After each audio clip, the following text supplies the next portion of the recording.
ആരാധകരുടെ പ്രിയ ഗായികയാണ് ശ്വേതാ മോഹൻ. അമ്മ സുജാത മോഹൻ്റെ പാത പിന്തുടർന്ന് ഗാനരംഗത്തേക്ക് കടന്നുവന്ന ശ്വേതയ്ക്ക് നിരവധി ഹിറ്റ് ഗാനങ്ങൾ പാടാൻ കഴിഞ്ഞു. സുജാതയുടെ ഏക മകളാണ് ശ്വേത. ശ്വേത എന്ന ശ്രേഷ്ഠ എന്ന മകളുടെ അമ്മയുമാണ്. അശ്വിൻ എന്നാണ് ശ്വേതാ മോഹൻ്റെ ഭർത്താവിൻ്റെ പേര്. അശ്വിനെക്കുറിച്ചും അമ്മ സുജാതയെക്കുറിച്ചും സംസാരിക്കുകയാണ് ശ്വേത ഇപ്പോൾ. ഭർത്താവ് തനിക്ക് ഏറ്റവും വലിയ പിന്തുണ നൽകുന്ന ആളാണെന്ന് ശ്വേത പറയുന്നു. ഭർത്താവിൻ്റെ മാതാപിതാക്കളും എന്നെ വളരെയധികം പിന്തുണയ്ക്കുന്നുണ്ട്.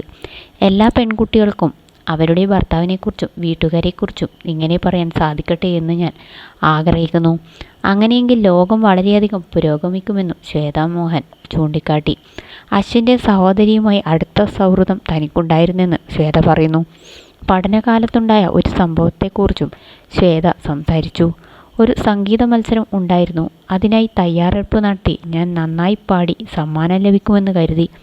സമ്മാന പ്രഖ്യാപനം കേൾക്കാനിരുന്ന 3ാം സമ്മാനം ഒരാൾക്ക് ലഭിച്ചു. എൻ്റെ കൂടെ ആരതിയും അന്നുണ്ട്.